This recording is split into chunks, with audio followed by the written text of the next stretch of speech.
From Countable, I'm Andrea Seabrook. It's your daily dose, and today's is a doozy. It's January 15th, 2019. The House votes today on a bunch of bills, including a new effort to reopen the government. It's been shut down now for 25 days.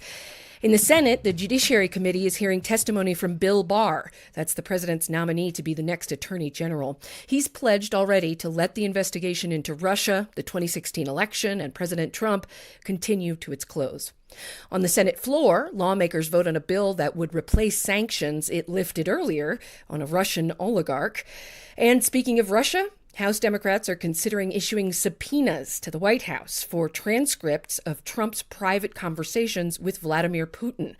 President Trump, according to a Washington Post story, went to great lengths to keep their discussions private, including by taking the transcribers' files. That is highly unusual. Also unusual, a president being asked if he worked for America's historical and largest enemy. I never worked for Russia. And you know that answer better than anybody. I never worked for Russia. Not only did I never work for Russia, I think it's a disgrace that you even asked that question, because it's a whole big fat hoax. It's just a hoax.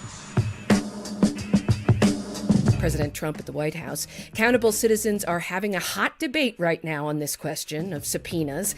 Come on over and make your voice heard. That's a lot of stuff going on. But wait, there's more. A federal judge has ruled against the Trump administration and its attempts to add a question to the upcoming census as to whether a person is a U.S. citizen. That's never been asked before in American history. That case is bound for the Supreme Court. Congressional Republicans have booted Iowa Congressman Steve King from all of his committees, including the Judiciary Committee and the Agriculture Committee. That's a plum assignment for a lawmaker from Iowa. Why is his party backing away from him?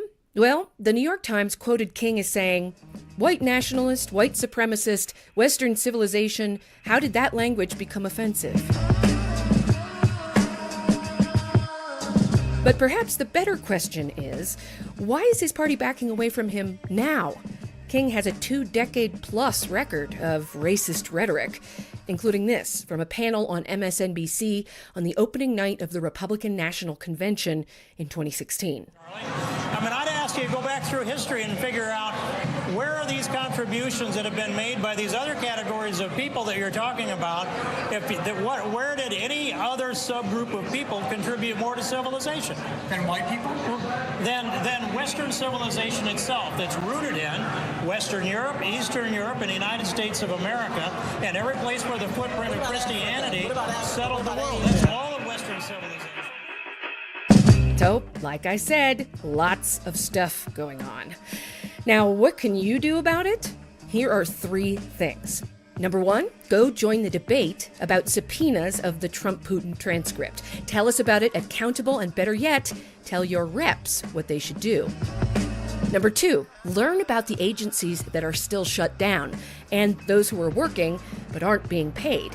Just today, the FAA has commanded thousands of air traffic controllers back to work without pay because the system was allegedly getting more dangerous. More on the shutdown at Countable. And 3, here's a really good one. Talk to someone about your thoughts today. Spark a discussion on these many critical issues. That's what we're doing at Countable, the cutting edge of civic tech right on your phone or computer, and the best way to know what your government's doing and what you can do about it. I'm Andrea Seabrook. Talk to you tomorrow.